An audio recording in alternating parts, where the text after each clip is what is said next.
เออมื้อนี้บ่ได้ลิ้นใช่บ่มื้อนี้ก็โตคือเกี้ยงก้อยแน่มื้อนี้บ่ลิ้นเราลิ้นฮะลิ้นทางนี้เอ่อว้ายหึได้ตีนมาบ่เอาไหนก็ได้อ๋อตัวนี้เอาลูกเดียวก็พอแล้วเลย2-3มื้อเจอกันเด้อบ๊ายบายบ๊ายบายลูกไงไม่ลูกแล้วเห็นไหมแล้วนี่เครียดแล้วบ้าน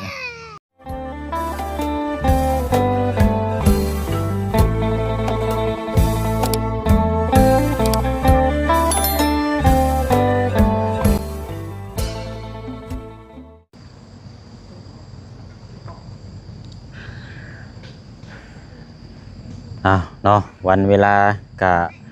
เปลี่ยนไปตามเข็มทิศเปลี่ยนไปตามวันเดือนปีเนาะมื้อนี้ก็เป็นอีกมื้อนึงเนาะพี่น้องเนาะสิได้มาแจ้งพี่แจ้งน้อง FC เฮานํกันอีกก่อนเนาะที่ติดตามเนาะรอดุนรอชมรอเบิ่งสำหรับทางเขตของทางผลักน้อยเฮาเนาะพี่น้องเนาะเมื่อวานนี่มามอบไม้ให้พี่น้องเนาะมามอบไว้ก่อนเพราะว่ามื้อนี้เนาะทางนี่แหละเนาะทางลุงจะได้เดินทางเมื่อบ้านก่อนเพราะว่า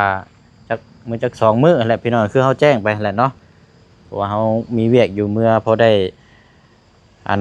ลูกเต้านะพี่น้องเนาะให้ความคิดฮอดคิดถึงแหละพี่น้องเนาะแล้วจังจะขึ้นมาสู่เวียกสู่งานเพราะว่าขึ้นมาแต่รอบนั้นก็แต่วันที่3พอได้พี่น้องเท่าที่จำได้นะพี่น้องเนาะเมื่อก่อนแล้วก็กลับขึ้นมาบัดนี้ก็เบิ่งยิ่งยาวเลยบัดนี้พี่น้องเนาะไปเนาะวันนี้ใดสิมาหาคอมังหุ่งน้อยเมื่อตำก่อนตำกินตอนเที่ยงก่อนยังอยู่บ่เนาะ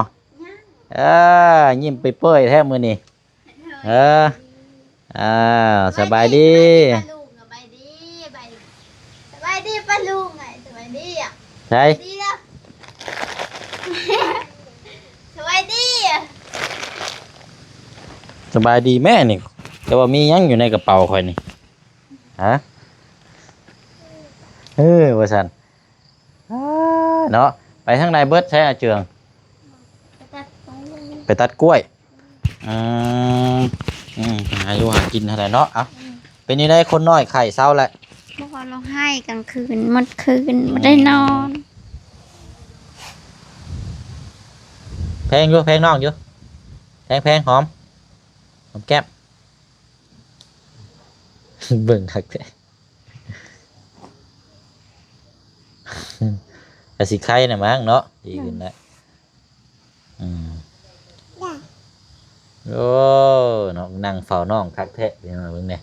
ขะเหมาะอยู่นี่หอมแก้มน้องก่อนหอมแก้มนี่มาไหนนี่เร็ว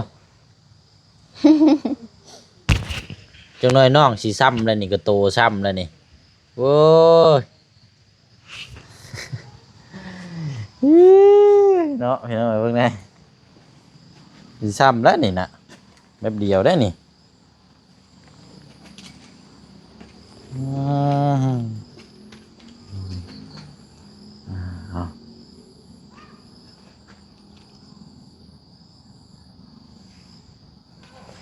เอ้ยได้ยังได้กินข้าวมื้อนี่ฮะบ่มีวันนี้ได้ยังกับข้าวกินข้าวกินน้ำยังไม่ทันได้กินยังไม่ทันได้กินอยู่เลยเป็นก่อนพี่น้องตั้งมุมกล้องก่อน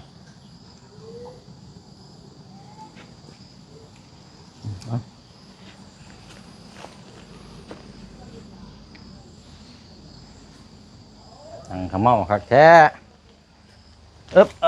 นางน้ำนี่เด้อนางน้ำนี่เด้อนางน้ำนี่เด้อเอาอะไรพี่น้องเด้อนอกกราบทักทายสบายดีและสวัสดีพ่อแม่พี่น้องFC เนาะที่หักแพง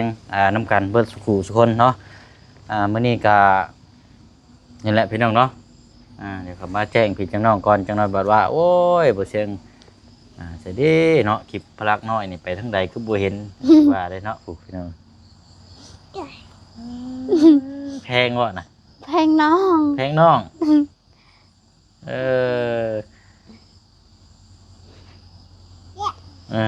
ไม่ยั้งอันนี้นะผูกแขน พวกเกนไม่สาหายมือเช้านี่มือคืนนี้ไม่สาหายจึงเลยพวกแก ให้แล้วมันเด็กน้อยมันบ่สบายเด้ เลย อ่า บ่ได้นอนเลยจนหมดคืน อื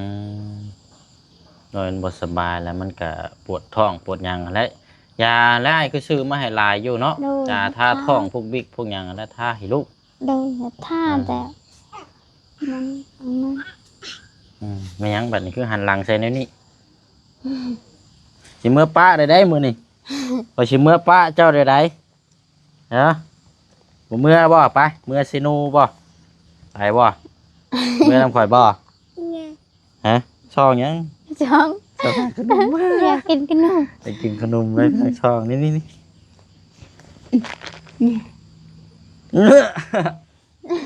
ยินเสียงเอาบัดเฮ็ดเอามือมาไว้ใครเห็นบ่เอาหาแม่ เห็นบ่โมเมนต์โทรศัพท์ลุงอันนี่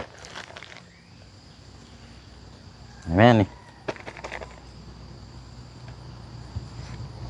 ใส่เอา อันนี้แหละเพิ่นห้องว่าคนเคยกินเคยอยู่เนาะ โดย ส่งมัดตูดอีกแล้ว โดยย่าให้ เห็นบ่จับเอาเอ็ดเอได้แล้วใส่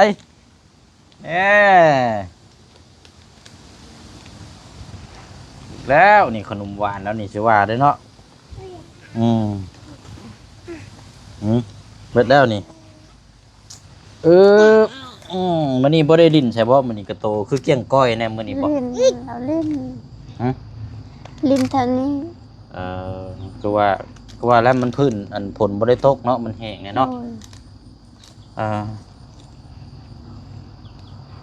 เก่าดิโว้ยเปื้อนไปแล้วนี่ท้องคือแปรแท้นี่ บ่บ่มีเข่าเลย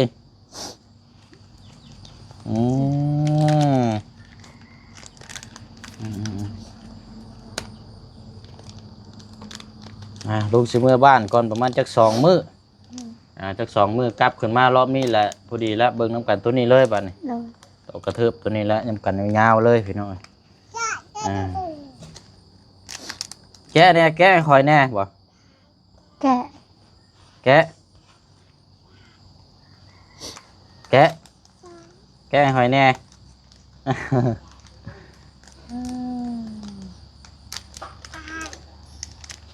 การไข่กันอย่างช่วงนี้ก็ระวังแต่ไข่เลือดออกแล้วเนาะเด็กน้อยเอาแกะ อืม แกะก่อนกินแล้วว่านมมื้อนี่ ย่างอยู่ นมยังอยู่แล้วว่า ย่าง เอานมให้เรากินน้ำเนาะ นมก็ต้มขนมมาแล้วโอ้กินช็อกโกแลตอีกแหละลองมึงเราได้จับมาคำข่อยครับแล้วแต่ข่อยสิซื้อให้ได้ขนมหยังกะกินบ่กินนี่ก็จังว่ากันได้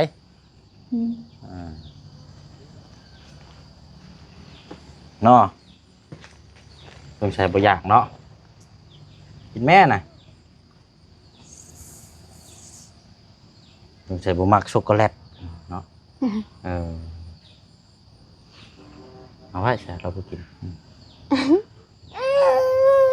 กำลังวิจัยเบิ่งอยู่กำลังวิจัยกำลังสแกนเบิ่งอยู่หันหน้ามาพี่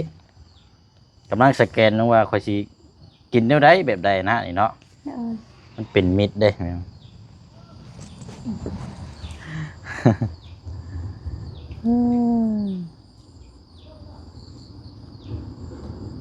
ตอนแรกเพิ่นบ่เจิง บ่ถึงไหนแล้วมา ไปแก้กล้วยเฮาเองบ่หรือว่าไปแก้กล้วยรับจ้าง ตัดกล้วยอายเราอายเราบ่มีรถเลยก็เลยให้เราไปตัด ก็ได้หากันเนาะ โดย อ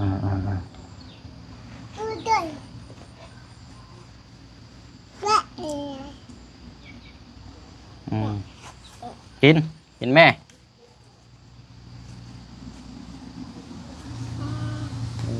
อันนี้แข้งขาเริ่มเกลี้ยงแล้วได้นี่แต่ว่าเนาะตุ่มปู้ปลุกกี่ดีเห็นไหมหนึ่งสองสามสี่ห้าหกเจ็ดแปดเก้า11 12ข้างเดียวนี่12แพรเอาปู้ ทางนี้ ข้างนี่อีกนี่เบิ่งนี่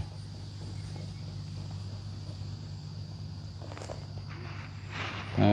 ม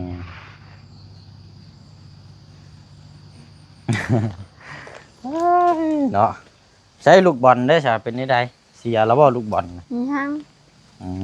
มเอาแซ่บกินเงียนไปแม่นี่อันน่ะเพชรตังน่ะปกไว้นั่นวิทย์อยู่เนาะ โดย อ่าเพราะว่าอย่ามันลมพัดลมหยังหั่นน่ะ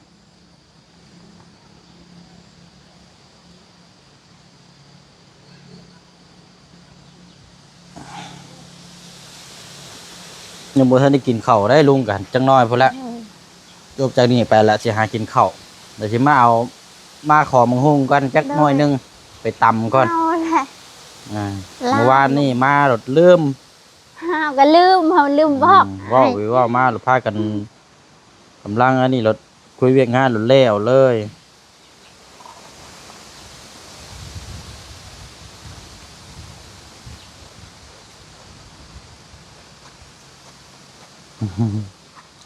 แซ่บบ่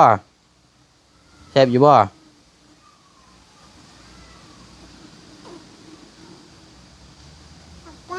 อื อื ม ม อ่า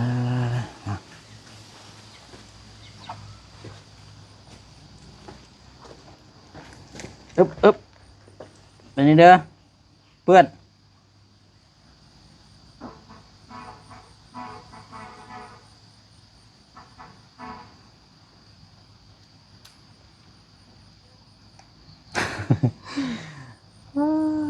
เนาะเอ้าใช่ว่ารถอีเถ่านั้นมาตาย เราอันนั้นแป้งมือมือแรงนี่เราไปมือวาน คือว่ายู่ไปอัน โดย คือว่าตอนเอาไม้ไปนี่คือว่าตายว่าฉัน ตายยังนี่แหละห้ากระแป้งไม้ ขี่ได้แล้ว โดยได้แล้ว อ๋อไกลเจ้าบ่นี่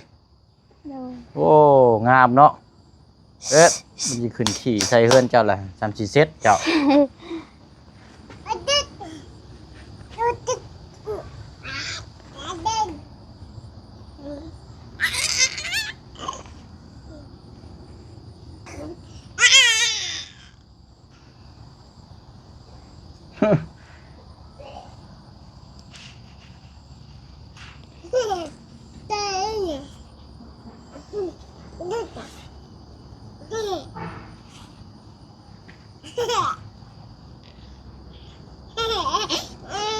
ว้ายนี่ตีนมาบ่ว้ายเพื่อนแทบบาทนี่ เพื่อนวัด เสร็จแล้วบาทนี่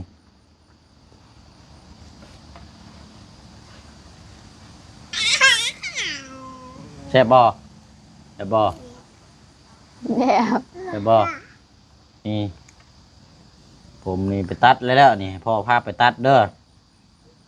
คิ้วกะลกเป็นคนโอ้คนตากะลกตากะยาว เออเบิ่งหยังบ่มีหยังนะนี่เบิดแล้วนี่บ่มีหยังนี่บ่มีหยังมีหยังนี่บ่มีหยังเบิดแล้วเออบ่มีหยังเบิ่งลุงเห็นเบียดก่อนแป๊บนึง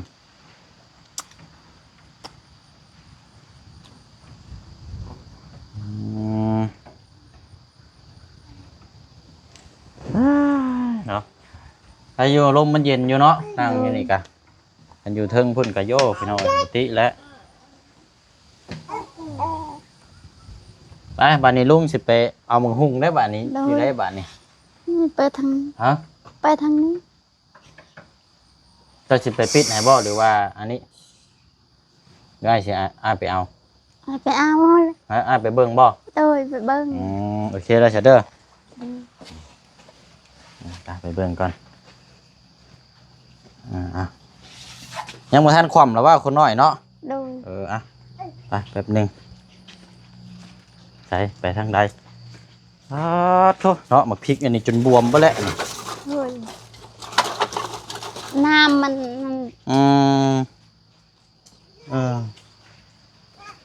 น้ำฝนตกอันนี้ลินบล็อกกับเสาเนาะลักหัวยังเหลืออยู่อันหนึงเป็นใช่ปอดโทเอาไปกินซุกแล้วหนูใหญ่หันเด้อ โดย เอาตัวเอ้ยบ่มาลูกบ่มา ตัวนี้บ่ เอาตัวไหนก็ได้ ตัวนี้นี่ เอาลูกเดียวก็พอแล้วเบิ่งพี่น้อยได้กินหมากเด้นี่เนาะนี่แม่เพิ่นหอบมาให้โอ้พี่น้อยอยู่สกลพุ่นได้นี่เฮาปลูกเฮาดูแลเอาขี้ดินมาถมเด้อ โดย ถมใส่ให้มันหมากโรคได้นี่ต่อไปนี่ยังสิโรคได้นี่ โด อั ย นนี้มันแค่เริ่มสิได้นี่มังฮูอันนี้นี่เห็นว่านี่หมากใหญ่ครับเบิ่งพี่น้อยกินชุกปาดเข้าไปนี่พลักกัดเข้าไปนี่โอ้บาดรวมแล้วฮะใจเพิ่นอยู่ดอกเนาะกำลังเริ่มเนาะไม่แต่เอาดูแลเอาขี้ดินมาใส่ยันเพราะว่าช่วงนี้มันฝนตกแล้วยันเหงามันสีก็ห้องมันโบเน่นะมันสีลบนะดินมันใส่ละลายไปเนาะอันนี้ก็ดอกแค่สีดอกแค่ไปเหยียบน้ำเหยียบน้ำ เหยียบน้ำอย่ายุบดิ้นร่องเนอะเรา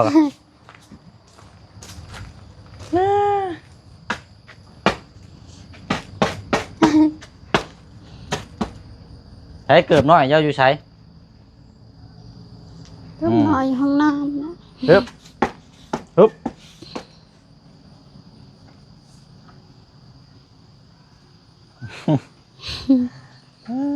เนาะบ่มีถุงยางบ่เนาะ ไม่ ได้สนะยางมันนั่นนะบ่ล้างน้ำไหมอันนี้มันเหนียวได้ยางโอ้ยจะดิ่นไปแล้วบัดบ่อยากแล้วขนมเป็นของเล่นเลยวางใช้รถน้อยเลยนะจุ่มใส่บ่มักไปหน่อย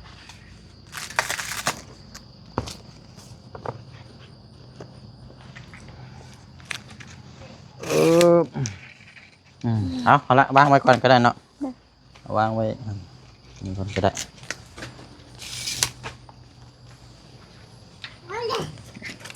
บ่มักเนาะขนมนี่เ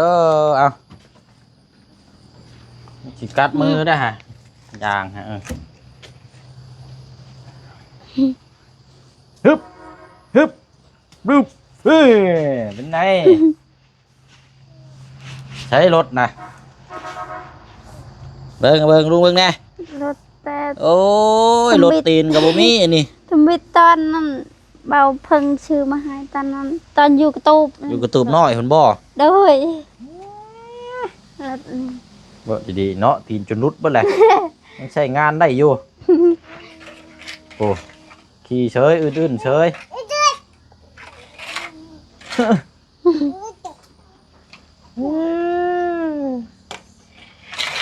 ไปแล้วอันนี้เนาะเอาอ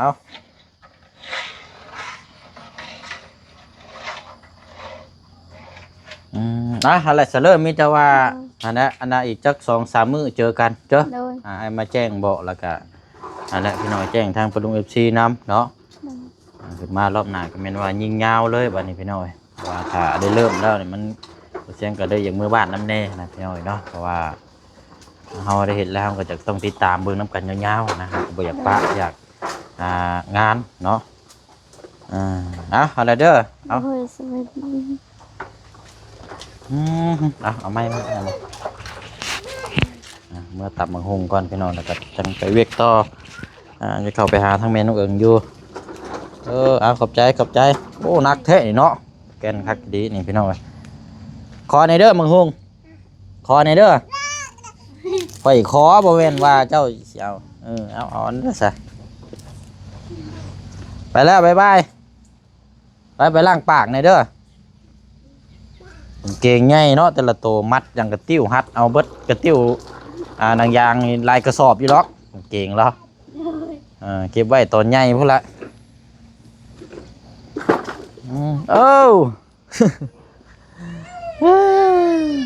อันนี้โปกไว้นี่แหละพี่น้อยเนาะเฮ็ดเองนะเนาะถ้าอยู่เราแข็งแห้งนะจับวีเอารถปิดประตูไว้ปิดประตูไว้เดี๋ยวออกมานี่ไปบำรุงบ่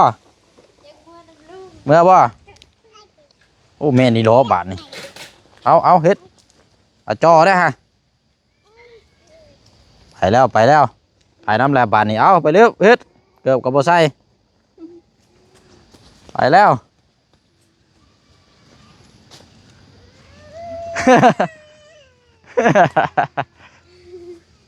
ไปใช้อาจอแล้วมันกัดนะฮะเบิ่งได้ฮะเฮ้ยอาจอมาเม่มาเร็วมาเร็วมาเร็วมาหน่อยมี่ไป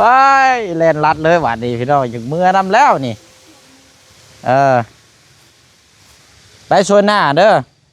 ได้ชวนหน้าเลย2-3 มื้อเจอกันเด้อบ๊ายบายแล้วเห็นไหมแล้วนี่เครียดแล้วบาทนี่ไปใช้บาทนี่ จะไปได้นี่เอาไปเลยเด้อ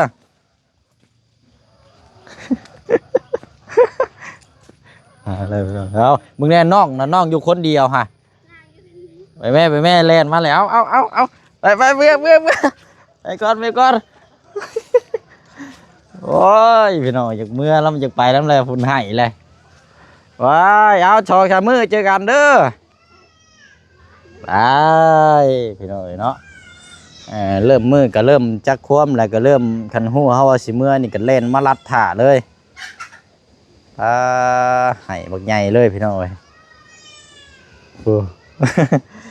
เอาอะไรพี่น้องเนาะจังคุยน้ำกันเด้อเนาะมาแจ้งพี่น้อง FC เฮาน้ำกันบ่สุขุสุคนเนาะพี่น้องเนาะหากินข้าวกินน้ำก่อนบัดนี้พี่น้องในพุ่นละ 2-3 มื้อจังว่ากันไหมเนาะพี่น้องเนาะจังมาติดตามหน้าเวียกงานเบิ่งน้ำกันยาวๆเนาะโอ้ยเนาะกระบาบเราพี่น้อง